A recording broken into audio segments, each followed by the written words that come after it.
El mensaje de hoy se llama El canto sufriente, o de alguna manera tiene que ver en cómo seguir cantando cuando aparentemente no tenemos ninguna razón por la cual querer cantar a veces, ¿no? Mientras investigaba algunas cosas preparándome para ese mensaje, una de las cosas que encontré fue que de las canciones populares, el 30% de las canciones populares, el 70% está inspirada principalmente, no, me estoy enredando, espérate. Ok, el 30% de las canciones populares que uno escucha en la radio está normalmente inspirada en la alegría y en la celebración, ¿no? Es como la canción esta de Diego Torres, Color Esperanza. Canciones que le cantan a la vida, a la alegría. 30%. El 70% de las canciones que se escuchan en la música popular están más bien inspiradas en el dolor, en el desamor, en la traición, en la pérdida, ¿no? Sin embargo, cuando hablamos de música cristiana, es interesante que el 20% de las canciones que cantamos están inspiradas en nuestra experiencia de dolor y sufrimiento y el 80% de las canciones se enfocan en la celebración y en la esperanza. Y esto me hace hacerme una pregunta. ¿Será acaso entonces que los cristianos sufren menos que los no cristianos? ¿Será acaso que las personas que tienen fe se enferman de menos cáncer? ¿Experimentan menos desamor? ¿Ellos no tienen problemas de traición? ¿Será que el que tiene fe sufre menos que el que no tiene? ¿Qué dicen? Es más, la vida cristiana es un llamado al sufrimiento voluntario, incluso. Sufrir para buscar el bienestar de las personas que uno ama. Estar dispuesto a morir a uno mismo para poder vivir para Cristo. Ese no es un canto sufriente, ese es celebración. Una vez conversando con mi hermano, a él le gusta analizar mucho las cosas y me decía, ¿cuál es la diferencia entre las latinas y las norteamericanas cuando tiene que ver con el desamor y las canciones? Me decía, lo que pasa, las americanas cuando ellas cantan del desamor son más buena gente, ¿no? Si no encuentras el amor conmigo, espero que hayas a alguien más. Si no eres feliz conmigo, que encuentres a esa persona. Lindas son, ¿no? Pero las latinas, ¿ah? Si no eres feliz conmigo, con nadie. ¿Ah? Esa cumbia del grupo 5, ojalá que te mueras, ¿no? Y si hay un cielo que se cierre las puertas para ti, ¿no? Probablemente las dos mujeres lo sufren, pero dicen que las latinas son más honestas con su dolor, ¿no? Hoy día justamente vamos a estar hablando acerca de lo poderoso, del poderoso testimonio que es el poder cantar, el poder adorar a Dios, cuando quizás a veces no tengo ninguna razón para cantar. Así que voy a mencionar 5 razones por las cuales cantar en medio del dolor y del sufrimiento es un tremendo testimonio. En primer lugar, el canto sufriente es un testimonio de adoración. Comenzamos esta serie diciendo de que adoración tiene que ver con el reconocimiento de Dios como lo supremo, como lo más grande, como lo más hermoso, como lo central en nuestra vida. Y si Él es supremo, significa que nosotros no somos supremos. Nosotros estamos, cuando conocemos a Dios, adorándolo por su bondad, por su grandeza. Cuando uno mira lo que estaba pasando Pablo y Silas, estaban pasando uno de los momentos más oscuros de su vida, literalmente oscuros. Imagínate, ellos fueron, en primer lugar, arrestados injustamente. Fueron desnudados públicamente. Fueron flagelados y golpeados, maltratados. Encima fueron arrastrados y puestos en el calabozo más oscuro, más profundo que había dentro de la cárcel. Y como si esto fuera poco, fueron encadenados de los pies, desnudos, con hambre, heridos, adoloridos, ahí en ese rincón. No tenían ninguna razón humana para cantar. Pero sin embargo llegó la medianoche y comenzaron a cantar. ¿Por qué cantaban? Ellos no cantaban porque sus circunstancias le daban ganas de cantar. Ellos cantaban como un testimonio de quién era supremo en su vida. Yo no canto por mis circunstancias, yo no voy a dejar que mis circunstancias me roben la voz, silencien mi canto, y cuando yo decido seguir adorando al Señor, estoy declarando que Él sigue siendo mi objeto de adoración. Pero ¿qué pasa cuando Dios no es lo supremo y tú eres lo supremo? Entonces cuando las circunstancias difíciles llegan, por supuesto que no tienes ninguna razón para cantar.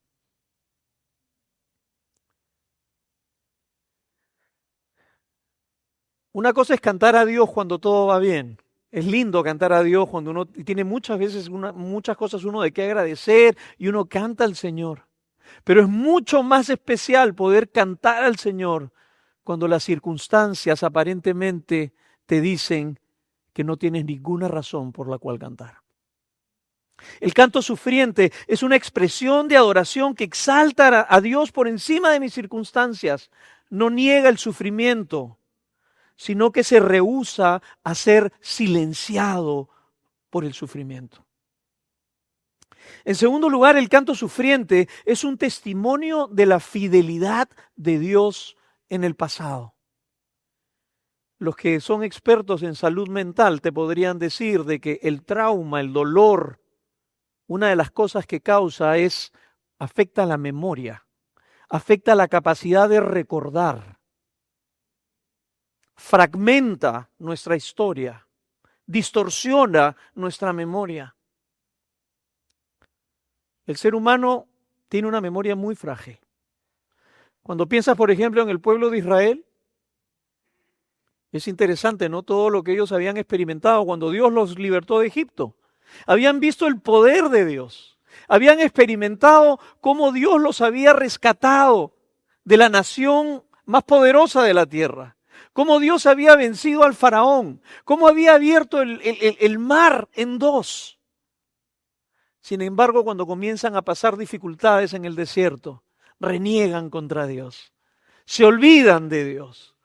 Cuando ves en el Nuevo Testamento a los mismos discípulos, acababan de experimentar el milagro de la multiplicación del pan y de los peces.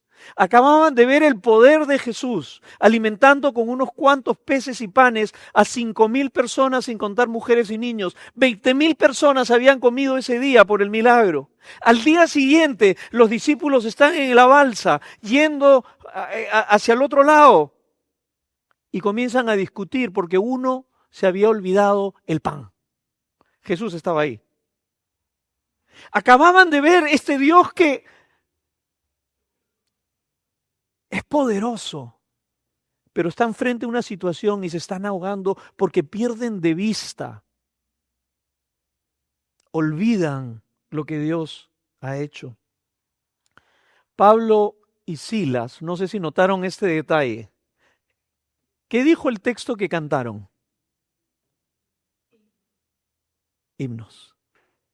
En el libro de Colosenses dice, canten salmos, himnos y cánticos espirituales. ¿Cuál es la diferencia? Cantar salmos tiene que ver con cantar la palabra. La palabra fue dada para ser atesorada en el corazón y cuando uno canta la palabra de Dios, memorizas la palabra de Dios. No sé en tu caso, yo tengo pésima memoria, pero las canciones que guardo en el corazón no me las olvido nunca.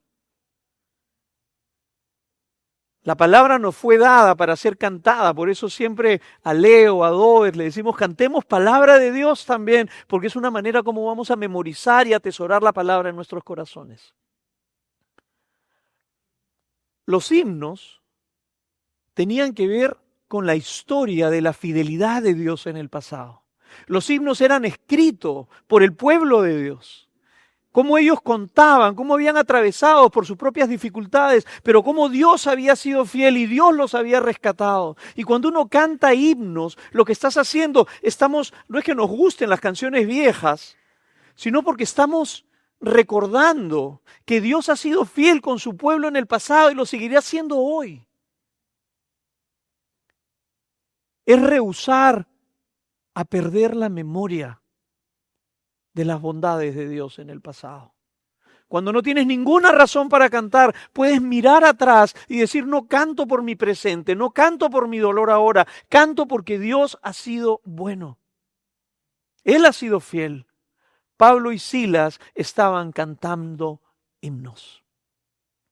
Por eso también nos encanta poder cantar himnos. No tanto es por una preferencia musical, es porque hay riqueza en recordar la fidelidad de Dios en la iglesia en los siglos pasados. Y muchos de los cánticos espirituales son cantos modernos, ricos teológicamente, que probablemente sean los himnos de aquí a 20, 30, 40 años. Por eso qué importante es que podamos escribir y no solamente consumir. Hoy día hemos leído una oración de confesión que fue escrita por Doer. Qué lindo es poder poner en palabras lo que Dios está haciendo en nuestro tiempo, en nuestra historia. Qué lindo será el día que podamos cantar una canción rica teológicamente, escrita por alguien de aquí de la iglesia. El canto sufriente rehúsa olvidar. Es un acto voluntario que decide no dejar de tener memoria de la fidelidad de Dios en el pasado, a pesar de nuestras circunstancias presentes. Dejar de adorar en tiempos de sufrimiento, dejar que el dolor te quite la voz, es escoger olvidar en vez de recordar que el mismo Dios que fue fiel en el pasado seguirá siéndolo aún.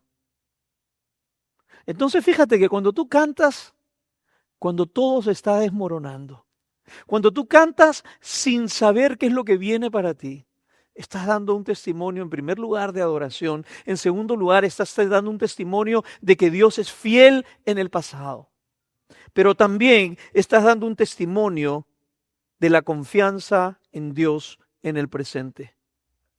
Pablo y Silas no tenían idea de cuál iba a ser el desenlace aquella noche. Pero una cosa ellos sabían, que el Dios que fue fiel en el pasado iba a hacer su voluntad con ellos en el presente. Ellos no sabían que después de su canto o en medio canto iba a haber un terremoto, que iba a abrir las puertas milagrosamente, iba a soltar sus cadenas. Ellos no estaban cantando porque sabían que Dios los iba a liberar de esa situación. Ellos estaban cantando porque la última palabra de sus vidas la tenía Dios. No eran los romanos quienes tenían la última palabra, no eran los judíos que los acusaban los que tenían la última palabra, no era el guardia de la prisión el que tenía la última palabra. Cuando ellos están cantando, están diciendo, mi Dios es quien tiene la última palabra. No es tu situación actual, no es tu crisis económica, no es tu enfermedad, no es tu cáncer. El que tiene la última palabra es Dios. Y cuando cantas sin saber el desenlace, estás afirmando esa plena confianza y seguridad que no te mueve. Vida, tírame lo que quieras delante, pero no me vas a mover de mi ancla firme que es Dios. Por eso adoramos a Dios. Estamos de alguna manera afirmando y dando testimonio que Dios es mi confianza en el presente. El canto sufriente no se fundamenta en el desenlace favorable de mis circunstancias, sino en la confianza plena de la soberanía de Dios.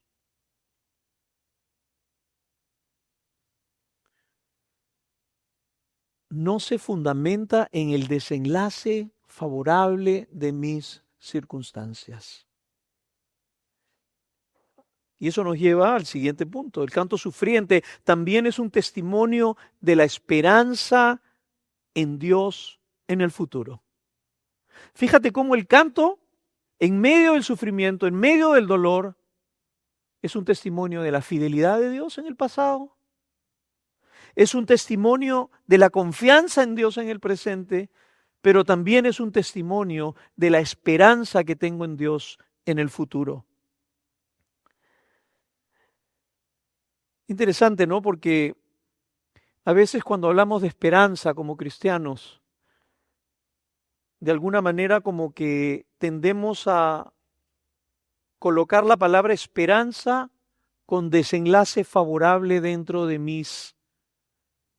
lo que yo considero debería pasar. Probablemente si un hermano no muy bien afianzado en el Evangelio, pero con buenas intenciones, hubiera ido a visitar a Pablo y a Silas y les hubiera dicho, hermanos, no se preocupen, todo va a salir bien, tengan fe. Esa no es el tipo de esperanza. ¿Cuánta gente bien intencionada? Yo sé que a veces hay que darle ánimo a una persona, pero y yo a veces me admiro porque creo que soy más escéptico, ¿no? Cuando una persona está sufriendo, ten fe, el Señor te va a levantar. ¿Y si no? Ten fe, tu hijo va a regresar. ¿Y si no? Ten fe, no te vas a quedar postrado. Ten fe, tu matrimonio se va a arreglar. ¿Es un asunto de fe? Porque a veces confundimos la esperanza con un desenlace favorable dentro de lo que yo considero que debería ocurrir. Y cuando hablamos de la esperanza que tenía Pablo y que tenía Silas, mi esperanza está puesta en Dios. No era, yo sé que Dios va a abrir estas puertas y estas cadenas y Dios me va a librar de esta situación. Es que yo tengo esperanza que aunque me muera esta noche en esta cárcel, o sea que Él me libre y me regale unos años más de vida, Él ya escribió el último capítulo de mi historia y no es este. ¿Tú sabes cuál es el último capítulo de tu historia? Ya está escrito. Así como el punto anterior dijimos, el que tiene la última palabra es Dios, cualquiera que ella sea. Ahora estamos diciendo, el último capítulo de tu historia ya está escrito. Está en Apocalipsis capítulo 21. Cuando dice Juan, y vi un nuevo cielo y una nueva tierra. Y en este lugar estaban los redimidos, los que hemos puesto nuestra confianza en el Señor, los que nos hemos rehusado a que el dolor y el sufrimiento acallen en nuestras voces. Y en este lugar no habrá más dolor, no habrá más lágrima, no habrá más tristeza, no habrá más muerte, no habrá más enfermedad, no habrá más traición, no habrá más desilusión. Eso es lo que nos espera. Y eso es lo que hace que el cristiano pueda cantar en el presente, aunque no ve lo que va a pasar, porque lo que sea que pase conmigo no es el final de mi historia. El final de mi historia está en Apocalipsis 21. Y si todavía estás dudando, como que medio negativo el pastor, ¿no? Mira, el apóstol Pablo, aquel que cantó aquella noche en medio de sus circunstancias más oscuras, y tú dices, amén, el Señor lo libró, rompió sus cadenas. ¿Y qué pasó 20 años más tarde cuando fue decapitado en Roma? ¿Qué pasó? Ahí Dios le dio la espalda. Dios dejó de ser el Dios de Pablo. Mira, Pablo está cantando porque su esperanza es eterna. Puedo morir hoy. Puedo vivir 20 años más. Eso no tiene nada que ver con la fidelidad de Dios, porque este no es el fin de tu historia. ¿Cómo me gustaría poder tener palabras de aliento y de esperanza para decirte que lo que sea que te está trayendo sufrimiento hoy día se va a acabar? Sí, el Señor nos llama a orar. Señor, mi anhelo y mi deseo es que me acompañes en medio de este dolor, que puedas consolarme, que puedas levantarme, que me puedas dar paz en medio de la tormenta que estoy viviendo. Mi anhelo y mi deseo es que puedas tú regresar a ese hijo, que puedas tú sanar esta enfermedad, por supuesto. Y el Padre te dice, pídemelo.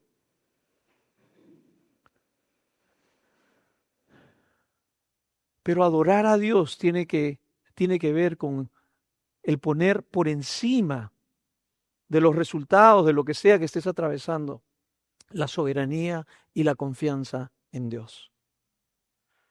Así que no quiero que se vayan diciendo aquí, ya para qué oramos por el hermano que está enfermo. No, hay que orar, su deseo es que se levante. ¿Para qué oramos por el esposo infiel que se ha ido? No, hay que orar para que se arrepienta, de repente regresa y restaure su matrimonio. Pero no queremos que pongas tu confianza en que la bondad de Dios solo se va a manifestar por medio de un desenlace favorable para ti. Como dice mi suegro, puede que sí, puede que no, más seguro, quién sabe. Cualquier cosa puede pasar. El canto sufriente también es un testimonio misional poderoso, ¿no? Cuando tú decides rehusar el seguir cantando, cuando tú decides que nada te va a apagar la voz, eso es un testimonio para la gente de este mundo que ve cómo tu vida muchas veces está rodeado de cosas donde yo jamás me podría gozar, pero ¿cómo es posible que tú estés cantando en medio de lo que te acaba de pasar? Yo no sé si alguna vez ustedes se han visto cuando cantan. Ahora cuando estaban cantando la fidelidad de Dios, de vez en cuando yo miraba hacia el costado. ¿Tú te imaginas que traes un amigo o alguien está acá y dice, oye, pero acaba de perder a su hijo? Acaba de perder a su esposo, acaba de perder el trabajo y está cantando de la fidelidad de Dios. Eso es un testimonio poderosísimo. ¿Qué fue lo que pasó aquella noche en la cárcel? Dice que todos los presos escucharon a Pablo y Silas cantar. Y probablemente muchos de ellos encontraron a Cristo por ese testimonio. Lo que sí sabemos es que fue el carcelero que cuando los escuchó cantar y cuando vino el terremoto y cuando se abrieron las puertas y se soltaron las cadenas, el carcelero dijo, se escaparon los presos, sanción, me van a matar. Agarra la espada y está a punto él mismo, yo me mato antes de que me maten. Y cuando está a punto de matarse, escucha una voz, la voz de Pablo, que le dice, ¡hey! ¿Qué estás haciendo? Acá estamos. Y ahí te das cuenta que Pablo y Silas no estaban atrás de un desenlace favorable de la situación. Si no hubieran salido corriendo, yo hubiera salido corriendo. Y si me dice, el carcelero se va a matar, ya ese es su asunto, pues hay que salvar el pellejo, ¿no? Me sorprendí la vez pasada que hubo un terremoto, yo salí corriendo. Pero para ir a buscar el camino para que ustedes salgan, ¿no? Por eso no soy capitán de barco, ¿no? El testimonio dice que el carcelero se quedó tan impresionado por este testimonio de estos hombres que cantaban en el momento más oscuro de sus vidas, que cayó de rodillas y les dijo, ¿qué tengo que hacer para ser salvo? ¿Qué tengo que hacer para no vivir esclavo de mis circunstancias? ¿Qué tengo que hacer para conocer al Dios de ustedes? Y dice que creyó él y toda su familia. El mismo Jesús, cuando estuvo en la cruz, predicó ahí su último mensaje, ¿no? Al ladrón que estaba ahí al costado, que había vivido una vida miserable, él sí. ¿Y qué le dice al Señor? Le dice, acuérdate de mí cuando estés en tu reino. Y el testimonio de Jesús ahí en la cruz, en ese mismo momento, en ese último momento de agonía, ¿no? Hoy estarás conmigo en el paraíso. Ahora, una de las cosas que yo amo acerca de mi Jesús, yo sé que es mi Jesús, tu Jesús, nuestro Jesús, pero de mi Jesús, es que Él nunca nos pide nada que Él no haya hecho primero. Él no te pide, porque tú quizás de repente podrías decir, claro, fácil para ti, Dios, tú en tu trono celestial, decirme a mí que cante en medio de mi soledad, en medio de mi desesperanza, en medio de mi dolor. Y Jesús dice, no, hijo mío, no te pido nada que no haya hecho yo primero. Y sabes, en Marcos capítulo 14, verso 26, nos cuenta la Escritura que aquella última noche antes de la crucifixión, Jesús y sus discípulos cantaron himnos. ¿No te alegra saber que Jesús no es como tú ni como yo? Yo esa noche, después de haber comido con toda esa manchita con Pedro, con Judas, primero que ya los estuviera viendo como hipócritas. Y de repente si uno me decía, Señor, hemos terminado de comer, ¿cantamos? Cantamos. Judas me va a vender, me está traicionando, Pedro va a negar que me conoce 3 veces y el resto de los discípulos van a salir corriendo apenas vengan los romanos. Cantamos. Sin embargo, Jesús los invitó a cantar. No solamente en medio de lo que estaba pasando, sino sabiendo lo que venía para él. Él cantó para hacer un testimonio para nosotros, que nada debe apagar nuestras voces como hijos de Dios. Y finalmente cuando Él estuvo en la cruz, ¿sabes? Ahí sí se apagó su voz. Ahí llegó el momento donde no pudo decir nada más. ¿Sabes qué? Para que tengamos la plena certeza y seguridad que nunca nada podrá apagar nuestras voces. Él perdió la voz para que nosotros no perdamos la nuestra. Para que hasta el último suspiro de nuestras vidas, nuestras voces puedan cantar, adorar y exaltar a Dios. Porque fue fiel en el pasado. Porque Él es nuestra confianza en el presente, pero también porque es nuestra esperanza en el futuro. La semana pasada Vincent predicó sobre generosidad. En el orden de las series había otro mensaje, pero decidimos hacer un cambio que tenía que ver sobre las canciones, toda la teología de por qué cantamos y todo el tema. Pero mi anhelo de querer retomar la segunda parte es porque creo que en el fondo todos sabemos que uno canta como una expresión de gozo y alegría. Pero yo sé que ustedes ya lo saben. Pero lo que quería era que el Señor realmente pudiera trabajar en nuestras vidas para poder seguir cantando cuando quizás no tengas ninguna razón, ninguna circunstancia para cantar ahora. Hemos cambiado también el orden del servicio intencionalmente porque no queríamos que te vayas con anuncios. Queríamos que te vayas con el corazón lleno de adoración a Dios. Así que vamos a orar y luego vamos a participar de la cena, mientras los músicos van a tocar un poco de música instrumental y luego vamos a pasar a nuestros asientos y vamos a terminar nuestro tiempo juntos cantando una canción. Y espero que lo puedas hacer con plena convicción de que no importa lo que esté pasando en tu vida, estás afirmando que Dios ha sido fiel en el pasado, que está contigo en el presente y que puedes tener esperanza en el futuro.